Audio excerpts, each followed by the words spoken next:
আমার চ্যানেলে তোমাদের সকলকে স্বাগত। আজ আমরা ক্লাস 8-এর রায়োমার্টিন প্রশ্নবিচিত্রা থেকে ইতিহাসের দ্বিতীয় পর্যায়ক্রমিক মূল্যায়নের শেষ তথা সপ্তম স্কুল সলভ করব।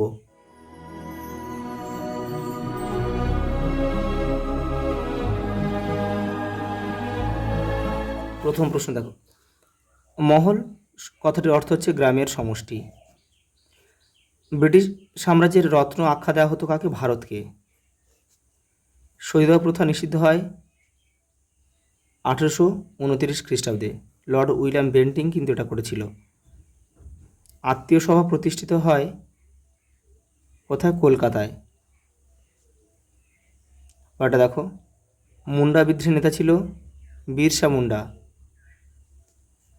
হিন্দু প্যাট্রিয়টের সম্পাদক ছিল হরিশচন্দ্র মুখোপাধ্যায়।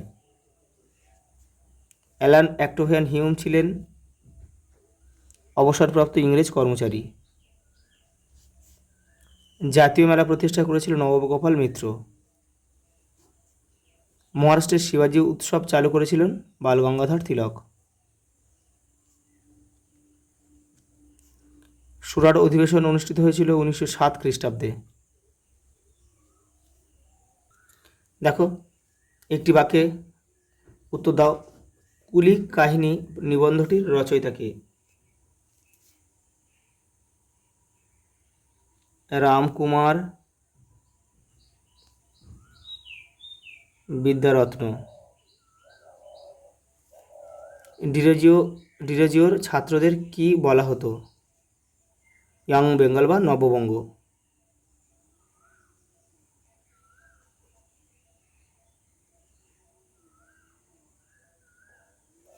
তিতুমিরের আসল নাম কি?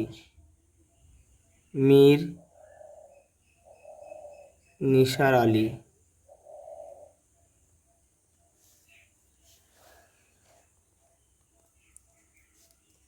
সত্যশোধক সমাজ প্রতিষ্ঠা করেন রাজা রামমোহন রায়। সত্য মিথ্যা বলেছে, এটা কিন্তু মিথ্যা,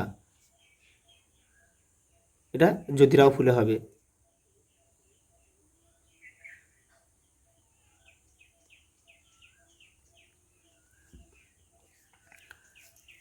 নরমপন্থীরা চরমপন্থীদের কার্যকলাপকে 3 দিনের তামাশা বলতেন, এটাও কিন্তু মিথ্যা হবে।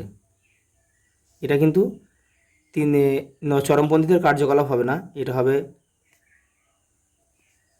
জাতীয় কংগ্রেসের প্রথম দশকের কার্যকলাপকে 3 দিনের তামাশা বলা হতো। দেখো, 1906 খ্রিস্টাব্দে কার নেতৃত্বে ঢাকা অনুশীলন সমিতি গড়ে উঠেছিল? পুলিন বিহারী দাস।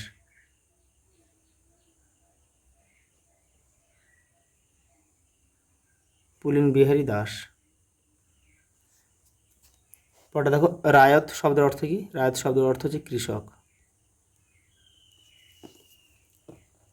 পরে দেখো,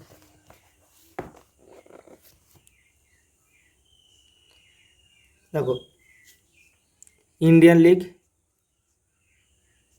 শিশির কুমার ঘোষ।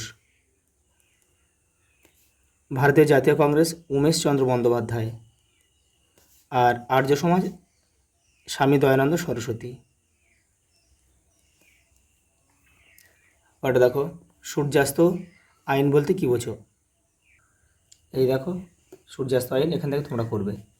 ওটা দেখো, অর্থনীতির আধুনিকীকরণ বলতে কী বোঝো? এই যে এখান থেকে এই পর্যন্ত লিখবে। সতীদাহ প্রথা কি? এই দেখো, সতীদাহ প্রথা কি, এখান থেকে পড়ে লিখবে।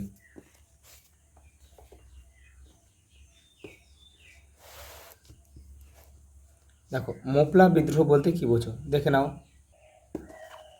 এই দেখো, মোপলা বিদ্রোহ।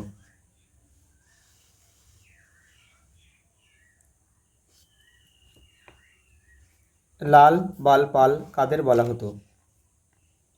এই দেখো, বিপিন চন্দ্র পাল, বাল গঙ্গাধর তিলক এবং লালা লাজপত রায়কে একসঙ্গে লাল বাল পাল বলা হতো। পরের প্রশ্ন দেখো, জাতীয় শিক্ষা বলতে কী বোঝো? এই যে দেখো, জাতীয় শিক্ষা তোমাদের বইয়ের 111 নম্বর পেজে রয়েছে, এখান থেকে তোমরা করবে এটা। এই জাতীয় শিক্ষা পরিষদ কবে গড়ে ওঠে? এটা কিন্তু পরীক্ষায় খুব আসে, 1906 খ্রিস্টাব্দে।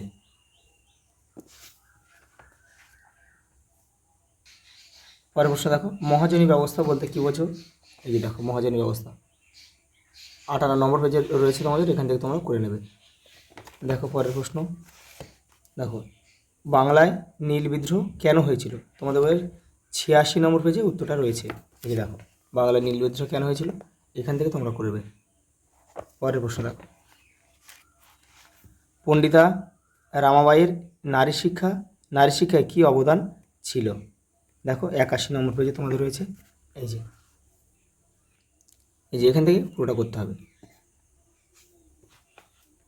পরের প্রশ্ন দেখো, এবারে রয়েছে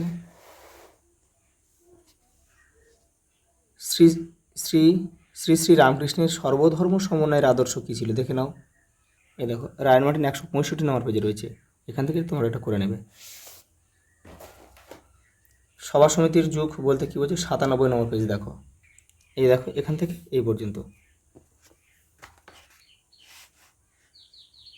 হিউম ডাফরিন ষড়যন্ত্র তত্ত্ব কী? 98 পেজ দেখো। এই দেখো এখান থেকে এই পর্যন্ত। পরের প্রশ্ন দেখো, টিকা লেখো সাঁওতাল হুল, 84 নম্বর পেজে রয়েছে সাঁওতাল হুল। এই যে এখান থেকে তোমাদের পুরোটা লিখতে হবে, কিন্তু যেহেতু 5 নম্বরে রয়েছে পুরো এই পর্যন্ত তোমাদের লিখতে হবে। এই যে সাঁওতালদের জন্য গড়ে তোলা হয়েছিল সাঁওতাল পরগনা। কংগ্রেসের সুরাট অধিবেশনের গুরুত্ব লেখো, তোমাদের বইয়ের 106 নম্বর পেজে উত্তরটা রয়েছে, দেখে নাও। এই যে সুরাট অধিবেশন এই যে টুকরো কথায় রয়েছে, এটা পুরোটা লিখবে। 1907 খ্রিস্টাব্দে হয়েছিল। পরের প্রশ্ন দেখো, ব্রিটিশদের ভারতে রেলপথ নির্মাণের কারণগুলি আলোচনা করো। দেখো 67 নম্বর পেজে রয়েছে। এই যে দেখো উদ্দেশ্য রয়েছে এখান থেকে কিছুটা রয়েছে, এপারেও কিন্তু কিছুটা উদ্দেশ্য রয়েছে। এই যে দেখো, এই যে এইগুলো লিখতে পারো তোমরা, এখান থেকে এটাও লিখবে। পরেরটা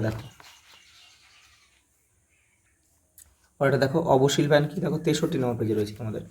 এই যে অবশিল্পায়ন কি, এখান থেকে এই পর্যন্ত। আর দেখো পরেরটা প্রশ্ন আছে, ইংল্যান্ডের শিল্প বিপ্লব ভারতের অবশিল্পায়নের ক্ষেত্রে কী প্রভাব ফেলেছিল? এটা তোমাদের বইয়ের কিন্তু 64 নম্বর পেজে রয়েছে, দেখে নাও। এই দেখো, এই দেখো এখানে লেখা রয়েছে, দেখো স্পষ্টতই বোঝা যায় ব্রিটিশ অবাধ বাণিজ্য নীতির প্রভাবে উপনিবেশিক ভারতীয় অর্থনীতির উপর নেতিবাচক ছিল। এবারে দেখো, যেসব ভারতীয় দ্রব্য তখনও ব্রিটেনে জনপ্রিয় ছিল সেগুলির উপরে চড়া হারে শুল্ক বসানো হতে থাকে। সেই শুল্ক ততক্ষণ বাড়ানো হতো যতক্ষণ ওই দ্রব্যের রপ্তানি বন্ধ না হয়ে যায়। এসবের ফলে ক্রমেই তৈরি দ্রব্য রপ্তানির বদলে কাঁচামাল রপ্তানি করা হতে থাকে ভারত থেকে। তার ফলেই ভারতের নীল, চা প্রভৃতি ব্রিটেনে রপ্তানি করা হয়, সেগুলি ব্রিটেনে শিল্পের কাঁচামাল হিসেবে কদর পেতে থাকে।